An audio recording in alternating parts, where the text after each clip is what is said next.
Vuelvo a reiterar entonces un gran abrazo para todos los hermanos y hermanas, la gran familia de la fe, ¿cierto? Que están escuchando la conclusión de este hermoso tema, este hermoso sermón que Dios está entregando en este día.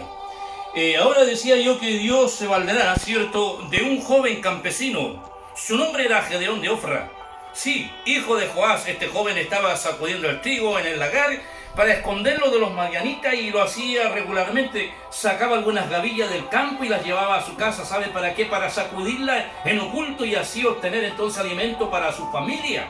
Sí, en aquella triste situación el ángel del Señor, dice, se le apareció. Ahora nosotros estamos viviendo algo muy similar. Sabe que los frigideros, las despensas se han llenado y hemos tenido que preocuparnos de eso porque no sabemos lo que nos depara el mañana. El mañana es incierto. Bueno, nos conectamos nuevamente entonces al tema que tenemos y que nos conviene escuchar. De verdad, sí, él, cierto, estaba al lagar y allí podía entonces sacudir esas espigas para poder tener alimento para su familia. Sin embargo, en aquella triste situación el ángel del Señor se le apareció. Eso lo registra el capítulo 6, versículo 12, y le dijo: Jehová está contigo, varón esforzado y valiente. Sí, para usted, hermana, para usted, hermano, que es una mujer esforzada y valiente, usted, hermano, que también es esforzado y valiente, hombres de valor, mujeres de valor. El desaliento de este joven era evidente. Y dice: Señor mío, si Jehová está conmigo, ¿por qué no ha sobrevenido todo esto? La circunstancia desafortunada con la que se enfrentaba Israel se había debilitado la fe y esperanza de Gedeón. Pero lo que Gedeón no sabía era que justamente Dios ya había determinado que él sería el nuevo juez que levantaría entonces para librar de la mano de Madián y de los amalecitas al pueblo de Israel. Sí, al pueblo de Dios. ¿Quién se levantará ahora?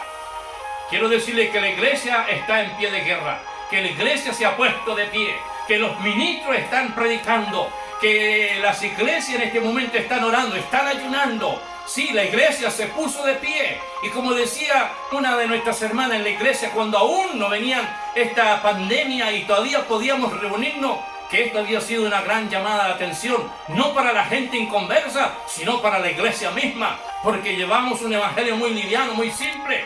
Creo que no hemos madurado, no hemos entendido lo que Dios demanda de nosotros como iglesia. Tenemos que rescatar almas para el reino de los cielos. Y esa es tarea de los cristianos, de los evangélicos, de los que nos creemos cristianos. Sí, entonces acá levantaría un hombre para librar al pueblo de Israel de la mano de Madián. Un simple campesino, la Biblia dice que Dios lo promovió a general de un gran ejército, que le ayudó entonces a constituirse libertador de su patria. Y finalmente en la conclusión que Dios nos entrega en esta tarde a través de estos versículos, en el versículo 14, 15 y 16 del mismo capítulo 6 que hemos utilizado hoy día para poder compartir esta reflexión de la palabra del Señor, y que lo voy a leer a continuación. Verso 14: y mirándolo Jehová le dijo: ve con esta tu fuerza y salvarás a Israel de la mano de los madianitas. ¿No te envío yo?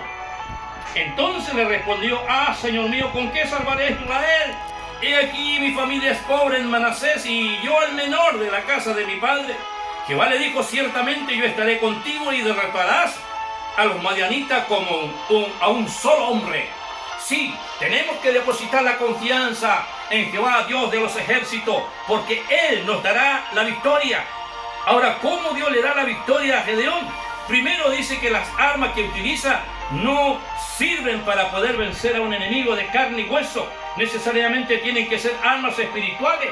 Y es justamente lo que nosotros, estimadas hermanas y hermanos, iglesia que está en sintonía viendo este video en esta tarde, tenemos que usar las armaduras que Dios demanda. Mire, 2 Corintios capítulo 10, verso 4 nos dice que porque las armas de nuestra milicia no son carnales, sino poderosas en Dios para la destrucción de fortaleza.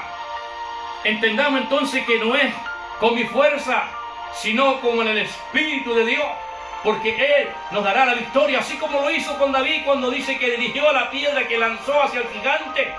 ¿O usted cree que fue David? Fue el Dios mismo, el Espíritu Santo, el que trató y se involucró allí para darle la victoria a este joven. Entonces, hermanas y hermanos, hoy de la misma manera Estas almas consistían en trompetas, en teas ardiendo dentro de sendos cántaros. Las trompetas, quiero decirle en esta tarde, estimada persona, estimado amigo y hermano del Señor que está escuchando la palabra del Señor, quiero decir que las trompetas es la palabra de Dios. Sí, siempre se tocaba para anunciar la victoria. Cada vez que se predica, que un ministro, que un pastor, que una pastora predique el evangelio, es justamente para dar vida a través de la palabra y para declarar victoria. Sí, eso representaba la trompeta. Las teas o antorchas ardiendo, que nos habla de corazones encendidos por el Espíritu Santo. Y es justamente el despertar que vino hoy. Sí, en este tiempo de pandemia, en este tiempo de crisis que está pasando a nivel mundial, y nuestra ciudad y nuestra comuna también lo está viviendo, incluso familiares. Estimadas personas, quiero decirles que son corazones encendidos y que es necesario que esto se quebranten, ya que los cántaros de que habla y que habían de romperse son vasos de greda o barro que representan, cierto, la carne, el yo, y la carne debe ser quebrantada, sí, para que brille la tea y la antorcha ardiendo que está dentro de nosotros. Sí, porque tenemos este tesoro en vaso de barro. Eso nos enseña el gran apóstol Pablo en 2 Corintios capítulo 4 versículo 7. Gedeón, quiero decirle en esta tarde, estimadas personas, estimados amigos, hermanas, hermanos, iglesia, quiero decirle que siguió toda la instrucción que Dios le dio. Sí, y obviamente que Dios le dio la victoria. Ahora nosotros en el capítulo 7, en el versículo 20 y al 22, tenemos entonces la gran victoria que Dios le da. Y los 13 escuadrones, dice, tocaron las trompetas, ¿cierto? Las trompetas, predicaron la palabra. Sí, eso es lo que representa las trompetas, la palabra de Dios. Y quebraron los cántaros. Tenemos que quebrantarnos, tenemos que ser, estimadas personas, hermanas y hermanos, en el Señor tenemos que quebrantarnos. Sí, quebrando los cántaros, tomaron la mano izquierda las teas y en la derecha la trompeta que tocaban y gritaron por la espada de Jehová y de Gedeón. Y de esta manera, estimadas personas, estimados hermanos y hermanas en el Señor, Gedeón venció a los madianitas con 300 hombres, una trompeta, una antorcha y un cántaro que cada uno tenía, pero se ciñó estrictamente a la orden de Dios, quien fue el que le dio la victoria. Sí, estamos llegando entonces a la conclusión de esta reflexión que en esta tarde Dios nos ha entregado a través de este humilde expositor de las palabras que Dios le ha placido honrarlo en este día, ¿cierto? Ya que varios hermanos de nuestra congregación lo han estado haciendo. Y hoy pues me tocó mi momento, mi turno, ¿cierto?, de llegar hasta este hogar, la casa pastoral, y de esta manera entonces dirigirnos a la nación, sí, a la gran familia de Dios, porque en este momento la familia de Dios no tiene frontera, no tiene títulos, no tiene nombre. La familia se ha unido. Y en este momento la familia, la iglesia es una sola. Recuerde, Dios viene por su iglesia, la que compró a precio de sangre.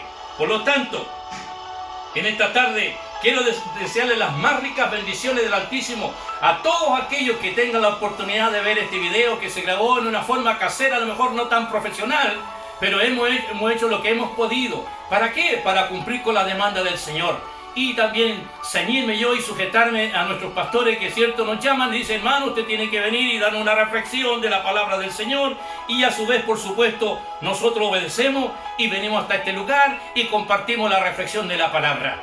Que Dios te bendiga, hermana, que Dios te bendiga, hermano, y a todos los hermanos que están fuera de nuestra ciudad y que en algún momento fueron hermanos de nuestra congregación, como tú, Marco Antonio, que está en San Fernando. Vaya un abrazo para ti, hijo, que Dios te bendiga ricamente desde acá, de nuestra ciudad de Arica, la puerta norte de nuestra nación. Está, cierto, anunciando el Evangelio y, por supuesto, deseándole las más ricas bendiciones a toda la gran familia de la fe. Que Dios les bendiga ricamente.